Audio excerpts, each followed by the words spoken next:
Saludos, ¿qué tal? Muchas gracias por acompañarnos una vez más a esta nueva entrega de Pulso Nacional, su revista semanal de noticias, a los que nos siguen a través del canal BTV 36 y toda la frecuencia de cable a nivel nacional y los que nos siguen a través de las redes sociales como Pulso Nacional TV. Hoy tendremos una interesante entrevista con la doctora Ginger Bejarano, destacada psicóloga laboral. Con ella conversaremos sobre una serie de temas de sumo interés.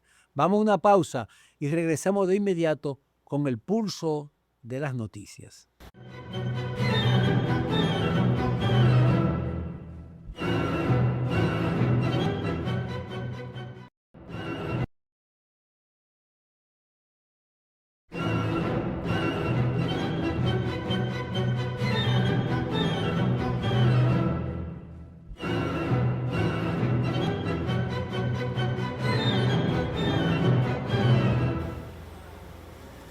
Señor Cárdenas, ¿cómo está? ¿Cómo estuvo su semana? La semana siempre va bien. Sus actividades son intensas, ¿eh? ¿Cómo así intenso? No, yo me enteré que usted estaba haciendo una gira por Europa, llegó al Vaticano y participó en la escogencia del nuevo Papa y regresó al país a tiempo Yo para no soy muy, participar. yo no soy religioso. Usted no es religioso, No, yo pero no. bueno, pero usted es una persona que siempre ha estado vinculado a las actividades religiosas. Tú tienes muchos amigos en las iglesias y tú eras muy amigo del cardenal y cosas, pero, pero no eres religioso. No, yo no. Ah, tenemos un nuevo papa. Bueno, Bueno, tenemos un nuevo vamos a ver el papa. papa que se Muchas dice que cosas tiene se vínculo dicen. con República Dominicana, visitó la República Dominicana, estuvo en La Vega y se dice que su abuelo paterno es de origen dominicano. Bueno, pero esa es otra historia. Hay un tema interesante esta semana, Cárdenas, que ha estado resonando con mucha insistencia y es la presentación que hizo el Poder Ejecutivo del proyecto de ley que va a regular, va a sustituir la ley 61, 32 sobre presión, Y libre expresión difusión y de difusión del pensamiento. pensamiento. Esta nueva ley de presión y difusión del pensamiento y de medios audiovisuales tiende a crear un marco jurídico de actualización. Reconocemos que la ley vigente tiene mucha falencia y hay que readecuarla y es muy antiguo ya. Sin embargo, con este proyecto que tuvo alrededor de un año discutiéndose y ya participaron varias comisiones, tú recordarás, Cárdenas, que se presentó y después la Asociación de Diarios Digitales de Periódicos Impresos se opuso a algunos aspectos propios de ese proyecto. Entonces el presidente flexibilizó y lo encargó a ellos mismos de que lo evaluara. Se creó una comisión de alto nivel con muchos juristas y participantes de todos los sectores de los medios y para evaluar esto. Por lo menos Y de al alguna final parte. resultó este proyecto, un proyecto bastante amplio, que tiene muchas medidas positivas, que regula la capacidad y el alcance de los medios, el uso de los medios de comunicación, sobre todo los audiovisuales, y porque no había regulación para el caso de los medios digitales, y que crea un organismo supervisor que eso va a sustituir la antigua Comisión Nacional de Espectáculo Público. Se ha criticado mucho este proyecto porque se dice que hasta cierto punto quiere establecer un tipo de sanción, que ese organismo va a censurar y cosas. Sin embargo, el proyecto tiene muchos aspectos positivos. Claro, hay sectores que se ven perjudicados por esto y que han creado quizá un movimiento, un ruido en contra del proyecto. A mi entender, en sentido general, el proyecto es sumamente positivo, contempla muchas medidas que son necesarias regularla, sobre todo para proteger a la audiencia a que están dirigidos los medios audiovisuales y los medios impresos también, que fue consensuada con la Asociación de Diarios de la República Mira, Dominicana, con el Colegio de Periodistas también, que participó en esto, y otras instituciones jurídicas de interés. Yo creo que el sentido general del proyecto es bueno. Hay muchos aspectos que se podrían analizar. Bueno, ese proyecto presentado por el Poder Ejecutivo al Congreso Nacional, En el Senado. eh, a través del Senado de la República, eh, adapta el ejercicio de la comunicación a la Constitución de la República. Yo creo que sí. Y además de la Constitución de la República, a leyes, como el caso específico de la protección de niños, niñas y adolescentes, que en relación con las imágenes que está establecida en el Código de Protección de Niños, Niñas y Adolescentes. O sea, los medios, los periodistas, estaban acostumbrados o han estado acostumbrados a divulgar imágenes, fotos, información que en vez de proteger a los niños, Lo exponen. los exponen. Entonces, pero qué bueno que ya no solo se establece en el Código del Menor, sino que también lo establece Esta legislación. este proyecto de ley, que es ajustado a la Constitución de la República. Hay un aspecto Porque que la Constitución de la República, taxativamente lo dice. lógico, obliga a proteger. Y además, la República Dominicana, que es signataria de acuerdos internacionales que obliga a la protección. Entonces, eso es un aspecto importante. Hay Otro aspecto puede guardar relación con los espectáculos públicos. Y voy a traer algo, Osvaldo, de los famosos 12 años en relación con las grabaciones de canciones, las letras de esas canciones. Sí, estaba sometida por la Comisión Nacional de Espectáculo Público, que censuraba eso. Pero también se utilizó políticamente cuando esa misma comisión prohibía a dirigentes políticos participar en medios, cosa que en esta ley ya se garantiza. Mira, en aspectos generales con relación a esto, yo podría hacer una síntesis de esta. Los principios generales: prohíbe la censura indirecta, exige transparencia en la regulación estatal y promueve la tolerancia a la crítica y garantiza el proceso universal y pluralismo en los medios de comunicación. Por ejemplo, ahí,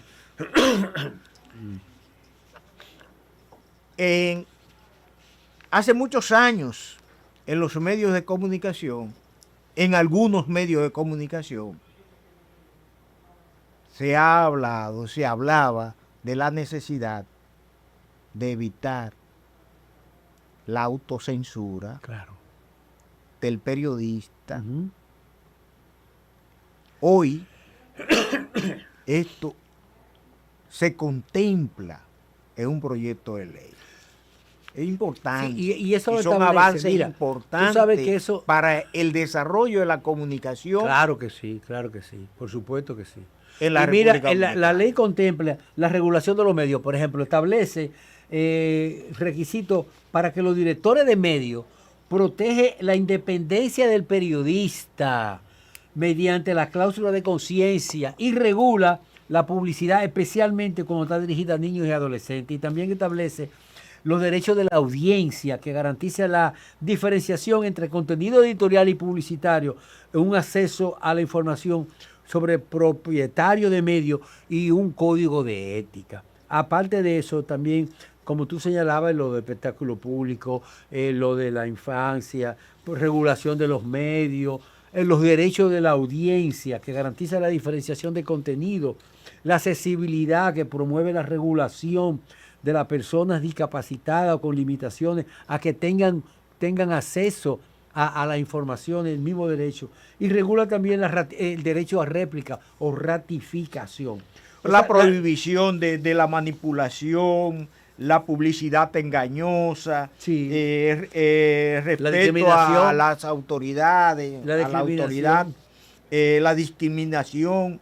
En sentido general, el proyecto es bastante amplio. Creo que tiene más cosas positivas que negativas. Por supuesto, ya la Cámara, el Congreso Nacional lo va a someter a vistas públicas para que todo el que quiera hacer una objeción o un comentario sobre ese proyecto lo pueda. O enriquecerlo. Puede enriquecerlo sí. También. Vamos a una pausa y continuamos con Pulso Nacional.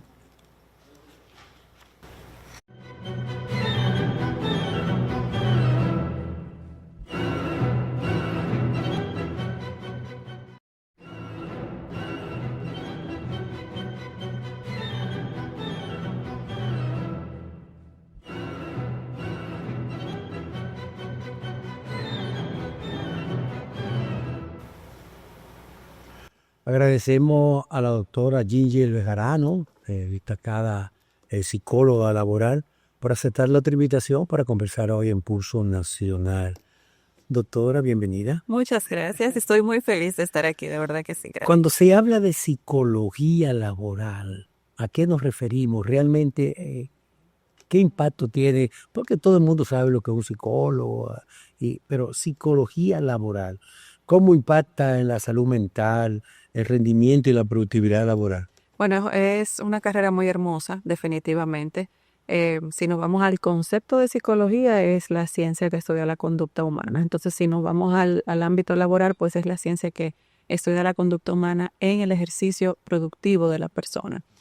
No solamente o sea, como para ver sus capacidades, sino también como para ver su sistema de pensamiento, cuáles son sus fortalezas, en qué puesto va mejor esta persona, en el ambiente también ya un poquito más abierto, la cultura organizacional, cómo se desarrolla, porque es muy importante ver cómo se está desarrollando ese colaborador dentro de nuestra organización para también el desarrollo y lo mejor que se pueda sacar de esa persona. Aunque tenemos dentro de las empresas un aspecto fundamental que es la seguridad y la salud laboral de personas profesionales que trabajen esa área para garantizar la productividad, desde luego, el rendimiento del personal y realmente el beneficio tanto para el país por un lado como también para la empresa por el otro y asimismo para los propios trabajadores. ¿Ha tenido usted en la República Dominicana, tenemos entendido que es ecuatoriana y tiene largos años en ejercicio en este país, conocimiento, manejo sobre la salud, la seguridad y la salud ocupacional en la República Dominicana, en las empresas? Bueno, definitivamente la parte de la psicología laboral pues toca algunos temas como el derecho laboral, como la parte de la salud industrial. Definitivamente no es lo que más uno como que el día a día. Sin embargo, sí es importante que el psicólogo laboral tenga conocimientos de esto porque, pues, si uno ve que hay algún riesgo o que de repente hay alguna normativa que se debe cumplir, pues el psicólogo laboral necesita pues acompañar en este proceso. O sea que definitivamente es algo, y es algo que se ve mucho, por ejemplo, en las industrias, es algo que se ve mucho en las empresas manufactureras, en las empresas, las zonas francas, etcétera. Entonces, sí es muy importante que los psicólogos laborales tengan conocimiento de esto, aunque no sean precisamente los que ejecuten esta parte. Usted se refería al rendimiento y la productividad laboral y en ese sentido, ¿qué señales indican que un colaborador puede estar lidiando con este tipo de problemas y cómo enfrentarlo? ¿Cómo darse cuenta el empleador de que esa situación está afectando el ambiente laboral? Mire qué buena pregunta que usted me hace, porque definitivamente en la parte de gestión humana, recursos humanos como se conoce, existen, vamos a decir, muchas personas que a lo largo o sea, muchos profesionales de otras áreas que están ejecutando esta labor y que la hacen definitivamente dando lo mejor de ellos. Sin embargo, es muy importante, y esto hasta yo lo quiero decir de manera pública, que es importante que cada vez más los psicólogos laborales tomen estos puestos, esta responsabilidad. ¿Por qué? Porque muchas veces un administrador de empresas, una persona de contabilidad o alguna u otra profesión toma esta posición de gestión humana, de gerente de recursos humanos, etcétera. Y cuando se encuentra frente a una persona que no tiene buena productividad, que no tiene, o sea, se va y por naturaleza uno regularmente va a los números, como que, ok, no está haciendo bien, pero ¿por qué esa persona no está? Entonces ahí es lo que entra la psicología y vamos a sentarnos y vamos a ver qué pasa, cómo está tu familia y de qué manera te puedo ayudar. Vamos a hacerte un proceso de acompañamiento. Por eso es muy importante la psicología laboral. Entonces, contestando a su pregunta específicamente, es muy importante saber cómo primero se está desarrollando el ambiente laboral para Las señales. claro, y para también saber qué cosas yo debo arreglar dentro de mi empresa para poder hacer un clima que sea el clima ideal para que las personas se puedan desarrollar. Pero, por ejemplo, podemos ver una persona que tenga baja productividad, que de repente tenga mucho ausentismo, que de repente en sus horas productivas se pasa muy distraído o está o muy distraída o está como pues dicen mirando un punto fijo y no, o que de repente era de una manera y cambia de otra, ¿ya? Entonces todo eso uno lo tiene que mirar no desde el punto simplemente que no está dando la talla, sino qué está pasando, la parte humana, la parte sensible, la parte que muchas veces no se ve, pero se mira reflejada en un producto que muy probablemente esa persona no quiera hacerlo, o sea, no quiere dar eso, pero no puede. Entonces es muy importante esa parte y así nos podemos dar cuenta cuando una persona tiene esto. Doctora, ¿y qué recomendaría usted para garantizar una buena práctica en el personal de la empresa y esto que contribuye desde luego a la salud del trabajador? Claro, mire, esto viene o sea, esto es como casi piramidal. Entonces es importante que los líderes de la empresa estén en la plena actitud, o el líder, porque también puede ser una microempresa. Esto no solamente estamos hablando a grandes escalas, no, esto es desde la persona que inició un negocio y de repente ahora tiene un colaborador, desde ahí empieza el bienestar organizacional, aunque suena algo muy grande. Entonces es como yo ocuparme de que las cosas que yo te necesite darte estén, a lo que me refiero es a un salario justo, a unas horas de descanso justas, a un horario laboral flexible, porque también tenemos que darnos cuenta que la fuerza laboral ahora ya no es la misma que antes. Ahora están los millennials, ahora están los Z, la generación Z. Entonces, ¿qué yo estoy dando como líder a esa fuerza laboral para que verdaderamente se queden conmigo, pero también se sientan cómodos al momento de trabajar? Entonces, esa mentalidad flexible. Antes los empleadores te necesito mirar todo lo que tú estás haciendo para entender que tú estás rindiendo. Ya no funciona así. La pandemia nos regaló una nueva herramienta del trabajo virtual y yo sé que hay muchas personas que pueden dar el 1000 por el 1000 haciéndolo de esa forma. Doctora, hay un tema que quizás sea un poco irritante y que muchas veces no se trata, pero que influye mucho en el rendimiento y las relaciones laborales. Es el caso del acoso y de la presión por resultados. ¿Cómo afecta eso en la salud mental del empleado? Eso es, o sea, de verdad que pudiéramos catalogarlo como un problema súper, súper mayor en las organizaciones. Hay personas que se dedican porque no conocen, no saben cómo ser verdaderos líderes y entienden que bajo presión de yo tener que saber a qué te paraste para a dónde fuiste, la persona fue al baño, fue a beberse un café, no, tienes que estar aquí. Eso es acoso, el hostigamiento.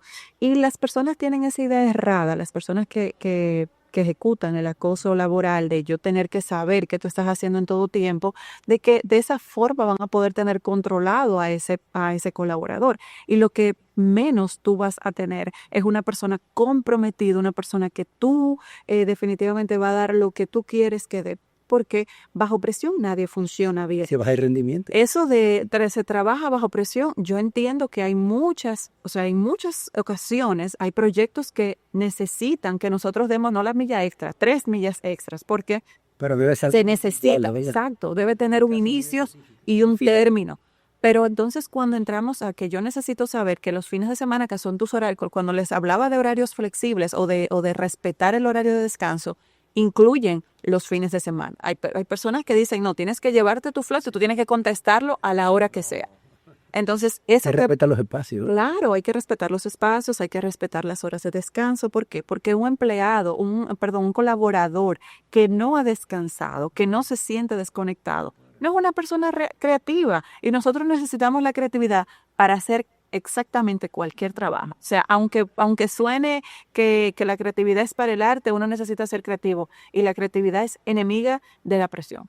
Entonces, en ese sentido, ¿qué recomendación daría usted para fomentar un ambiente laboral productivo entre los empleados? Recomendaciones puntuales. Claro que sí. Primero, saber cuál es tu misión, visión, valores. O sea, y no tenerlo simplemente como para que esté colgado en una pared, sino para que tú vivas esa ciencia.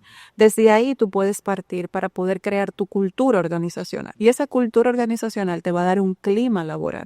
Bajo ese clima laboral es que todos funcionan. Entonces, lo primero es conocer cuál es esto, porque la misión, visión, valores es como la columna vertebral. Entonces, tú no puedes decir que uno de los valores es respeto cuando tú no respetas a tus colaboradores o tus colaboradores no te respetan a ti. Entonces, es algo que necesitas tenerlo, pero también mirar cuál es la personalidad de las personas que tú tienes allá adentro. Hacer un perfil. Exactamente, qué es lo que yo quiero también, cómo yo puedo tener buenos beneficios y beneficios que se parezcan a esas personas que yo tengo dentro, mirar cuáles son las actividades que yo puedo hacer. Todo eso fomenta un buen clima laboral, pero también la parte administrativa es muy importante. Si yo no tengo procesos establecidos, si yo no tengo descripciones de puestos hechas, si yo simplemente digo, mira, este es tu puesto de trabajo y aquí se trabaja y ya, entonces no vas a conseguir eso. ¿Qué implica eso entonces? Que igual que el director, el líder, recursos humanos en sentido general, debe trabajar en función de garantizar de que ese individuo, ese colaborador, pueda rendirle más a la empresa y de luego, con el rendimiento de la empresa, también garantizar de que eso se traduzca en beneficio del colaborador. Exactamente, y es un ganar-ganar, porque al final está bien que uno, por mucha pasión que tenga en su carrera, en su oficio, uno desee ponerlo y ejecutarlo, pero la verdad es que uno trabaja para poder comer, o sea, y para poder darse calidad de vida. Entonces, si tú encuentras un lugar que te valoran por todo el esfuerzo que tú estás haciendo y esa valoración se ve reflejada en tus pagos o en tus beneficios o en tu paquete salarial, pues tú vas a tener también una persona, vamos a decir, más agradecida y comprometida. Ojo con esto, no estoy diciendo que solamente la parte económica es la que va, sea, es un conjunto de cosas y que eso es súper importante. Doctora, cuando se habla de un tema como neurociencia y psicología positiva, ¿cómo influye? Hay una serie de hábitos diarios que pueden determinar e impactar en el bienestar mental de la persona. ¿Cómo enfocaría usted eso? Claro que sí. Bueno, la neurociencia, yo soy una apasionada de La neurociencia. de esta parte. Definitivamente estoy cada día estudiando un poco más de esto. Y definitivamente la neurociencia es una carrera que te ayuda a descifrar y a entender más el comportamiento desde la parte, vamos a decir, cerebral, desde la parte cómo funciona, cómo se conecta, cómo está el cerebro aportándote, y en este caso cuando usted hablaba de hábitos, cómo te está aportando el cerebro a tus hábitos. Entonces es muy importante entender que en la parte de los hábitos, nosotros somos al final aparte de lo que pensamos, lo que hacemos. Entonces, si nuestros hábitos, que nos dan también parte de nuestra identidad, no son saludables, no son buenos para nosotros, vamos a tener personas que no, vamos a decir, no se comportan tal vez de una forma saludable. Entonces, eso es muy importante entenderlo, que para poder implementar hábitos necesitamos saber cómo pensamos, qué es lo que queremos, pero también entender que hay un proceso que se debe cumplir, que esto no solamente es motivación, vamos, dale que tú puedes, tú puedes hacerlo, no. Es un proceso definitivamente cerebral y mental que se tiene que cumplir para que tú puedas tener. Por eso te escuchamos a veces los 21 días para que los hábitos se den. Lo que realmente funciona es que nosotros tenemos unos caminos en nuestro cerebro que se llaman conectomas. Los conectomas son, vamos a decir, esas carreteras que se van haciendo, que mientras tú más repites una actividad, más se va aplanando ese camino y se va, vamos a decir, quedando como un hábito. Bien, así también la manera de pensar, etcétera, etcétera. Entonces, cuando nosotros entendemos que a veces no es los 21 días, sino la repetición que tú le pongas, la emoción que tú le pongas, todo eso, entonces ahí entendemos un poquito mejor. Ahí entra la parte los positiva hábitos. de, mira, sí, Cómo hacerlo de manera positiva es muy importante, porque hay personas que quieren hacer cambios en su vida de manera drástica, extrema, y lo que hacen es que desequilibran una parte del bienestar. Por ejemplo, a veces personas que quieren hacer cambios y ponen a sus familias en riesgo, o ponen su salud en riesgo, ponen su círculo de la red de apoyo en riesgo. Entonces, ahí hay que mirar qué cosas tú estás dejando para hacer ese hábito. Y entonces ahí entra la parte positiva de la psicología positiva. La psicología positiva es, vamos a decir, esta ciencia que te ayuda a tu bienestar emocional, y los psicólogos positivos nos enfocamos en mejorar lo que ya está pasando bien. No nos vamos a lo negativo. O sea, si tú estás haciendo esto bien, vamos a mejorarlo, exactamente. Doctora, mire, este teléfono no me funciona. ¿Cómo yo puedo entonces resetearlo? Yo puedo hacer lo mismo con el cerebro, resetear, reprogramar mis hábitos para lograr una mayor eficiencia. Me gustaría que usted respondiera a eso después de esta pausa. Claro que sí.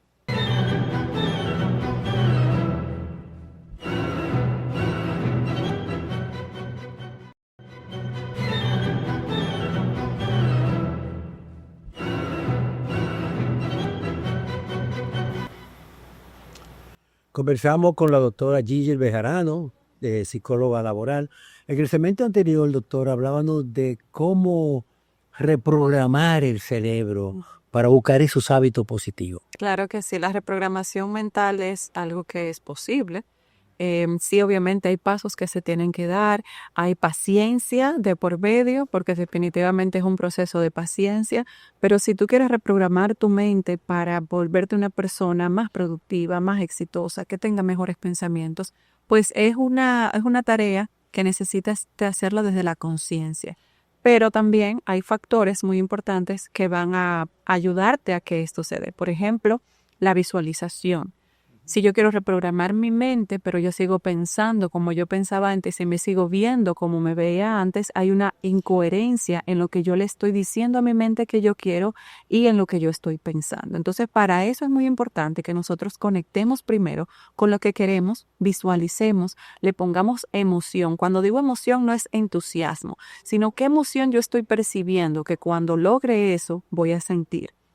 Entonces, mentalizarnos de esa forma y darle todo el tiempo a tu mente el mensaje de que estamos logrando eso, aunque todavía estemos empezando.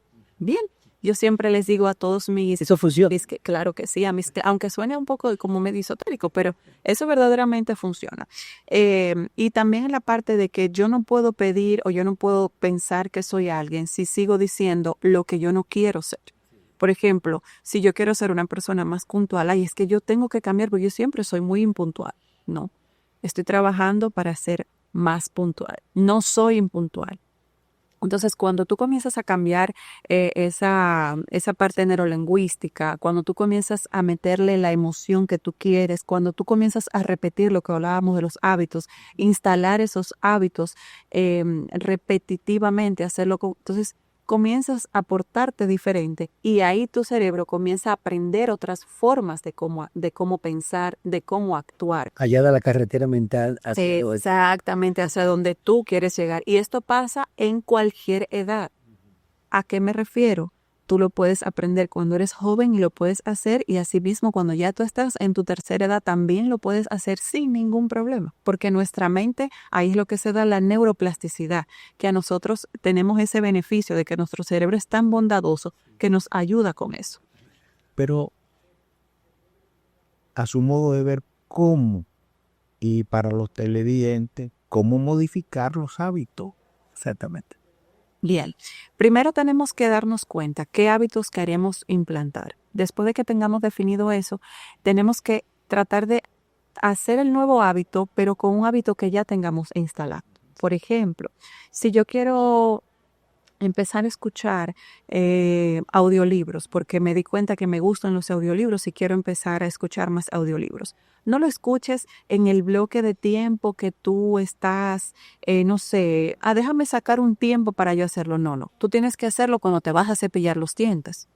Entonces agarras el audiolibro que quieres escuchar, le das play y te comienzas a cepillar los dientes y en 5 minutos o cuando te estés bañando, escuchaste eso.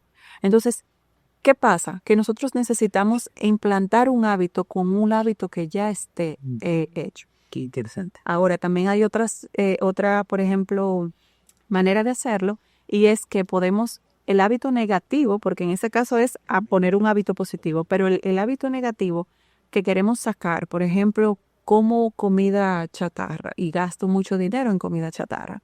Entonces, darte cuenta primero, hacer un análisis en qué momento tú lo estás haciendo y tratar de privarte las opciones para tú poder hacerlo. No me voy a llevar la tarjeta de crédito, porque regularmente cuando salgo allá, sí, es más fácil pagarlo y no lo voy a hacer. Y no lo voy a prestar dinero, a pedir prestado dinero a alguien para eso. Entonces, ¿qué pasa? Tú mismo te estás limitando, pero con una limitación consciente, hasta que te des cuenta y haces esa introspección. Pero mira, no me hace tanta falta como yo pensaba, pero mira, esto, ¿me entiendes? Entonces, de esa forma también tú puedes ayudarte a poder quitar. Y claro, cuando se quita un hábito negativo, es necesario implantar un hábito positivo. Sí. Es meramente importante. Ahora, ¿por cuál hábito tú lo quieres sustituir? Ahí se va a hacer más fácil. Por ejemplo, si ya no estás yendo a ese lugar de comida rápida que siempre pasaba, sino que estás parándote en el supermercado y eligiendo una opción más saludable, de repente comenzaste a hacer las compras saludables y de repente te diste cuenta que un hábito nuevo de tu vida es que haces compras saludables conscientemente. Pero hay un punto que es un poco crítico. ¿Cómo romper ese hábito negativo, esos hábitos mentales negativos y sustituirlo? O sea, dar el paso, cómo yo hacerlo, cómo la forma práctica de yo romper ese hábito negativo. Mira, esta parte de los hábitos, las personas regularmente entienden que debe ser un acontecimiento súper como impactante. Y realmente es tan sencillo como decidir. La decisión es compleja, pero el día que tú comienzas a decidirlo y sabes que no te va a salir bien, tener la conciencia de que no te va a salir bien al principio. Y quizás los primeros 3 meses de los 3 meses que te pusiste, en 1 mes y medio vas a estar en fallas. Pero hay que tener paciencia y como yo siempre digo, si tu mes o tu día de hoy no se parece al de ayer, estás ganando. Entonces, ¿cómo romper eso? Ser consciente de lo que yo voy a hacer en este momento a mí me va a doler. A mí me va a sacar de mi zona cómoda y eso va a ser incómodo para mí. No podemos romantizar que el cambio de hábito de uno negativo, uno positivo. Es algo que como sé que me conviene va a ser fácil. No, no va a ser fácil y va a ser complejo, pero sabes que llegar allí a esa meta, sin ese hábito, te va a hacer mucho más feliz. Yo siempre les pregunto también, ¿qué te está costando esa conducta? ¿Qué te está costando tú tener esa actitud o tú tener ese hábito? Y muchas personas me dicen, me está costando mi salud, me está costando el bienestar familiar, me está costando mi relación con pareja. Entonces, es una balanza. No nos vamos de 0 a 1000, no podemos irnos a 1000. Tenemos que hacerlo despacio, pero consciente de que ese pequeño cambio va a traer, porque a veces no queremos hacerlo ya. O sea, dejé, por ejemplo, un refresco, el refresco negro, que todo el mundo le encanta. No puedes empezar dejando el refresco de un día para otro, porque al cuarto día vas a necesitarlo. Porque el polvo lo pides. Claro. Entonces, ¿qué tú tienes que hacer? Tú tienes que comenzar a hacerlo También. de 3 botellas que me bebo hoy, me voy a beber 2,5. 2,5 me voy a beber. Antes me bebía 3. Entonces, la mitad la voy a dejar para el otro día. Las 2,5 me las bebí y la mitacita que me quedó del otro la voy a dejar para mañana. Y esa media, lo que voy a hacer es que voy a consumir agua. No le estamos quitando del todo el cuerpo, aunque sabemos que es mal, pero no lo podemos hacer así. Al siguiente día o a la semana, que ya no van a ser 3 botellas, van a ser 2. Y esa otra lo voy a suplantar por un vaso de agua. Perfecto. Y así sucesivamente, tú le vas quitando. Pero si lo hacemos de manera extrema, de manera radical, esa es la receta que tú estás comprando para que en 15 días vuelvas a estar peor. ¿Por qué? Porque lo vas a hacer desde la ansiedad y vas a querer todo ese tiempo que estuviste sin ella, bebértela y ahora ya no es solamente las 3 comidas, sino también con la merienda y antes de dormir, porque eso sucede. Entonces, entender que el proceso de cambio de hábitos es como gateando pasitos para luego correr. Muy interesante, Doctora, extraordinariamente interesante. Su experiencia en la psicología, en el ejercicio mismo de su profesión en la República Dominicana. Bueno, ha sido un trayecto bastante interesante. Cuando yo empecé a estudiar psicología, realmente no era algo que yo siempre supe que quería estudiar. Fue algo que llegó después de un examen del colegio, era ciencias sociales, psicología, comunicación. Y hablando con mi madre, dije, bueno, pues vamos a estudiar psicología. Y siempre supe, después cuando ya estaba en el ejercicio, que a mí no me gustaba necesariamente o era algo que no se me daba bien los procesos administrativos, que están muy ligados y están muy de la mano con la parte de gestión humana. Entonces en ese momento fue como un despertar para mí y dije, ¿qué yo puedo estudiar que me pueda permitir esa interacción 1 a 1 con las personas? Entonces me certifiqué como coach. Yo soy coach internacional de la ITC de Londres. Wow. Luego, después de eso, me hice psicóloga psicóloga positiva. Y entonces comencé a crear programas, comencé a crear lo que era el bienestar organizacional, que ese es un servicio que yo ofrezco a pymes, a pequeñas empresas, que se parece mucho a la gestión humana, pero yo le doy el toque positivo. Entonces, la parte de bienestar organizacional, y también trabajo con programas de cambio de hábitos, que de hecho tenemos un programa que va a empezar ahora el 21 de mayo que se llama Haz que pase, un hábito a la vez, dejando atrás la procrastinación.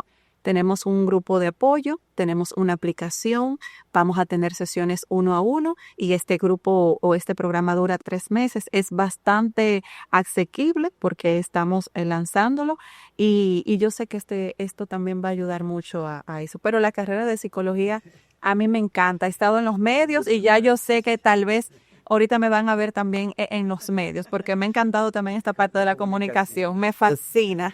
Doctor, usted habla un poco de lo que es el bienestar emocional. ¿Qué diferencia hay entre ese bienestar emocional y el sentirse bien? Mira, el bienestar... Son 2 conceptos, ¿eh? Sí, claro, porque a veces el estar bien no necesariamente, y va a sonar un poquito extraño, tal vez tú estás bien y no quizás estás alegre con la decisión que tomaste. Me explico. Hay decisiones que nosotros tomamos que nos hacen bien, pero no necesariamente nos hacen sentir alegres. en un futuro eso va a tener resultados positivos. Entonces, el que yo me pueda sentir de una forma en este momento no significa que yo tenga bienestar emocional, bienestar, vamos a decir, integral conmigo. Y esa parte hay que tenerla bien consciente, porque tú puedes sentirte bien haciendo una práctica, pero esa práctica puede ser nociva para ti. Eso se aplicaría a muchas personas que tienen un vacío emocional a pesar de tener muchos bienes materiales. Claro que sí. Por ejemplo, hay personas que, es que nosotros somos seres sociales, entonces a nosotros la parte de la comunidad, la parte de la conexión es muy importante. Entonces, tú puedes obtener riquezas y que es buenísimo, porque aquí no vamos a satanizar el que la calidad de vida, tú la puedes, vamos a decir, sustentar con los recursos económicos. Sin embargo, si no cuidas eso, el bienestar emocional, si no cuidas esos pilares esenciales que son los logros, por ejemplo, ahí esa parte que la trabajamos también en los hábitos. La parte de los logros son sumamente importantes para que el ser humano se sienta validado, y no con los demás, sino con uno mismo. Entonces, todo eso es importante mirarlo para poder llegar al bienestar emocional. Sí.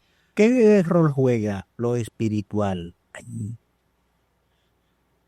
en el ser humano y en el desarrollo de sus actividades? Bueno, para mí esta pregunta lo voy a responder de manera personal y también lo voy a hacer de manera profesional. Es muy importante que el ser humano tenga en algo en que creer. Una aspiración. Eso es importantísimo. ¿Por qué? En mi caso, porque nosotros siempre tenemos preguntas existenciales. Creer. Claro que sí.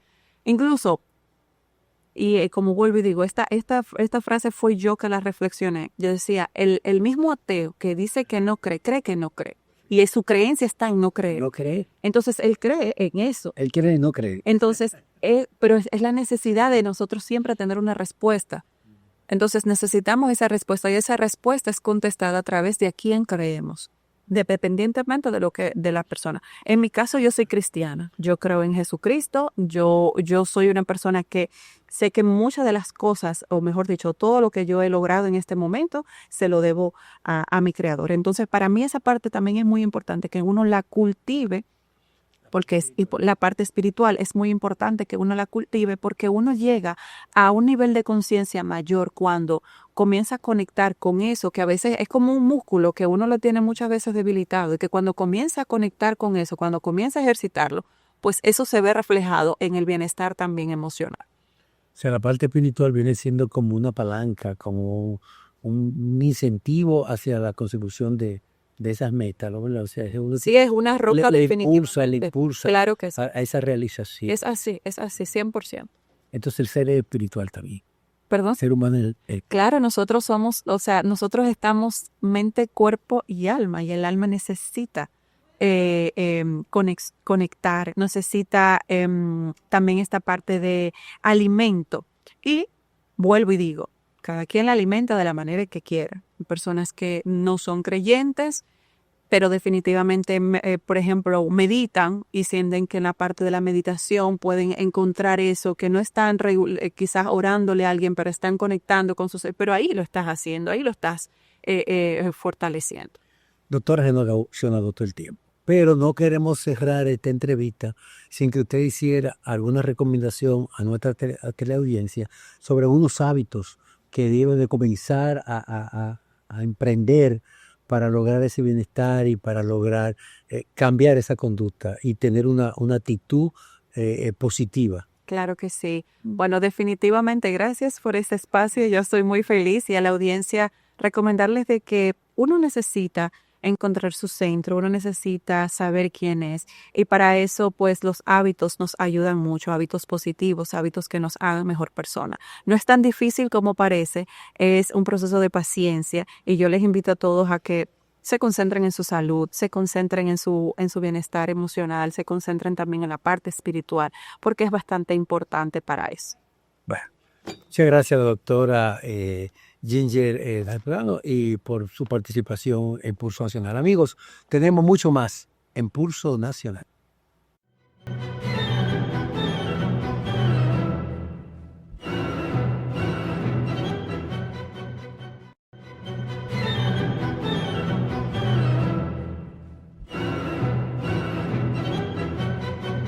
Bueno, Osvaldo, algo interesante y como es costumbre del presidente de la República de exponer a los diferentes sectores la necesidad de diálogo y ahora con un tema fundamental, importante para el desarrollo de la República Dominicana, que es el problema haitiano y la migración ilegal. Entonces el presidente de la República ha convocado a expresidentes Hipólito Mejía, Danilo Medina, Leonel Fernández, a los fines de discutir propuestas que serán necesarias para su implementación sobre el tema. y resolver el grave problema haitiano en la República Dominicana. Pero aquí hay que despojarse de lo que es la politiquería. Si queremos el desarrollo de la nación dominicana, si queremos el desarrollo de los dominicanos como dominicanos. Y entonces, esa participación, Osvaldo, a veces se encuentra espinitas que impiden que realmente eso pueda realizarse. realizarse. Mira, el encuentro, la idea del encuentro es sumamente importante porque quizás ningún gobierno en la historia republicana le ha dado tanta importancia, con tanta insistencia a enfrentar el problema haitiano que se nos ha desbordado. Hace 8 años, 10 años, la gente veía normal esa migración haitiana, los haitianos iban penetrando. Pero el gobierno lo asumió como un gran compromiso nacional ante la situación que vive Haití, para defender la soberanía dominicana, para defender lo que somos, nuestra cultura y nuestros valores auténticos de dominicanidad, enfrentar la migración ilegal, ponerle control a eso. Y tomó una serie de medidas, tomó 15 medidas que se están aplicando. Y como parte de esos esfuerzos, bueno, esta misma semana se reunió con Marco Rubio, el canciller norteamericano en Washington, insistiendo sobre el tema haitiano. Ha insistido permanentemente sobre ese tema. Entonces, la idea de reunir el liderazgo político, y esa reunión con el liderazgo político convocó una cumbre o una minicumbre con los pasados presidentes de la República. Pero lo que pasa es que aquí el liderazgo político tiene que madurar. El liderazgo político tiene que separar lo que es la politiquería, lo que es la actividad partidaria, con el interés nacional. Porque no se trata de un asunto de un partido, no se trata de un gobierno, se trata de la nación. Se trata de construir un proyecto de nación que se ve amenazado ahora mismo por una invasión pacífica de ciudadanos extranjeros que de manera ilegal están penetrando el territorio, están desplazando la mano de obra dominicana y nos está creando serios problemas de subsistencia, como es la situación que se crea con la parturienta, una serie de situaciones que lo hemos discutido ampliamente aquí en este programa. Lo importante es que los líderes políticos dominicanos, esos que fueron presidentes, que gobernaron, que conocen la intríngulis del poder, se le está convocando a una minicumbre que tienen que aportar y no pueden focalizarlo todo desde el punto de vista partidario. Hay que madurar políticamente y poner los intereses de la nación en una balanza y los intereses de su partido y de su interés político en otra balanza.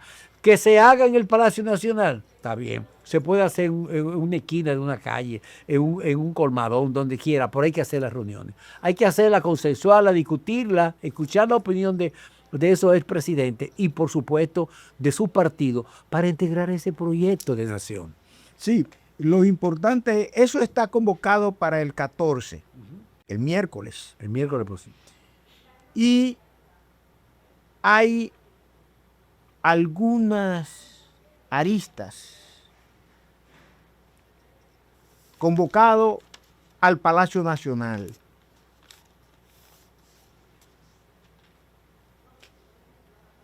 Leonel y Danilo entienden que no debe ser en el Palacio Nacional.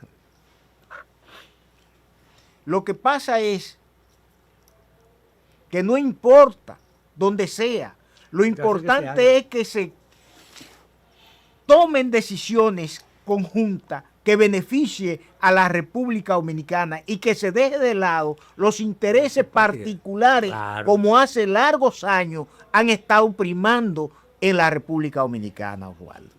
Solo nos resta agradecerle su sintonía e invitarla a encontrarnos la próxima semana en otra entrega de Pulso Nacional.